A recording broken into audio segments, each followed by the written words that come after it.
22 জানুয়ারি রাম মন্দিরের প্রাণ প্রতিষ্ঠা। তবে নির্মাণের কাজ এখনও শেষ হয়নি। গর্ভগৃহ তৈরির কাজ শেষ, সেখানেই রামলালার মূর্তি স্থাপন করা হবে। তার আগে রাম মন্দিরের বিভিন্ন ছবি প্রকাশ করেছে রাম মন্দির ট্রাস্ট। তাতে ধরা পড়েছে এই মন্দিরের জাঁকজমক। তবে অনেকেরই জানা নেই এই মন্দির তৈরিতে লোহা, ইস্পাত বা সিমেন্ট ব্যবহার করা হয়নি, শুধুমাত্র পাথর ব্যবহার করা হয়েছে। প্রাচীন ভারতের বহু মন্দিরই পাথরে তৈরি, কিন্তু সেগুলি তৈরি হয়েছিল শত শত বছর আগে। 21 শতকে এসে কেন অত্যাধুনিক নির্মাণ সামগ্রীগুলির বদলে রাম মন্দির নির্মাণে শুধুমাত্র পাথর ব্যবহার করা হচ্ছে?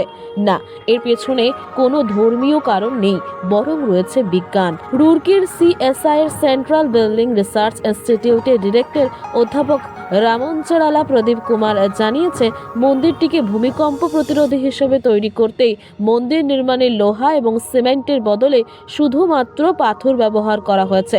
তাছাড়া পাথরের আয়ু অন্যান্য নির্মাণ সামগ্রীর তুলনায় অনেক বেশি। লোহায় মরচে ধরে বলে মন্দির নির্মাণে লোহা বা ইস্পাতও ব্যবহার করা হয়নি।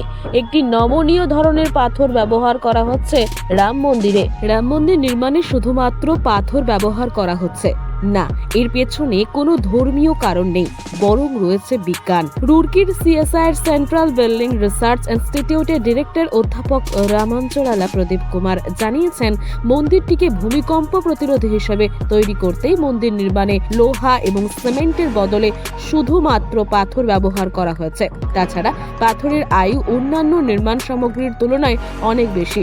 লোহায় মরচে ধরে বলে মন্দির নির্মাণ লোহা বা ইস্পাতও ব্যবহার করা হয়নি। একটি নমনীয় ধরনের পাথর ব্যবহার করা হচ্ছে রাম মন্দিরে। এগুলি আনা হচ্ছে রাজস্থানের ভরতপুরের বংশী পাহাড়পুর থেকে। এই গোলাপি পাথরগুলি শক্তিশালী হওয়ার পাশাপাশি অত্যন্ত টেকসই। প্রতিটি পাথরের ব্লকে খাঁজ কেটে সেই খাঁজে অন্য পাথর বসানো হয়েছে। এই দুই পাথরের মধ্যে কোনো সিমেন্টও দেওয়া হয়নি। এটা নাগারা নির্মাণ রীতি। এই শৈলী খাজুরাহ মন্দির, সোমনাথ মন্দির এবং কোণার্কের সূর্য মন্দিরের মতো অনেক মন্দির তৈরি হয়েছে।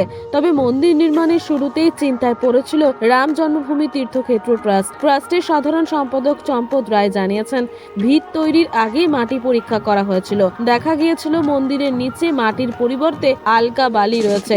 তার উপর মন্দির তৈরি করলে বেশি দিন টিকতো না। এই সমস্যার সমাধানে আলোচনায় বসেছিলেন সিবিআরআই, ন্যাশনাল জিওফিজিক্যাল সার্ভে এবং দিল্লি, গুয়াহাটি, চেন্নাই, রুরকি ও বম্বে আইআইটিগুলির বিশেষজ্ঞরা। ছিলেন মন্দির নির্মাণের দায়িত্বে থাকা লারসেন অ্যান্ড ট্রুবো সংস্থার বিশেষজ্ঞরাও। সকলের পরামর্শে ওই বালি পুরোটা তুলে তার জায়গায় 56টি স্তরে ছালা হয় রোল্ড কম্প্যাক্ট কংক্রিট। এই অনন্য কংক্রিটের মিশ্রণ কালক্রমে পাথরে পরিণত হয়। নতুন নতুন ভিডিওগুলির আপডেট পেতে চাইলে অবশ্যই চ্যানেলটি সাবস্ক্রাইব করার পাশাপাশি নোটিফিকেশন বেল আইকনে ক্লিক করে রাখুন। নিয়মিত আমাদের সাথে থাকুন। তথ্য প্রযুক্তি সহ আপনাদের যে কোনো প্রশ্নের মতামত বিষয়ক সকল তথ্য পোস্টগুলি পাওয়ার জন্য ধন্যবাদ সবাইকে।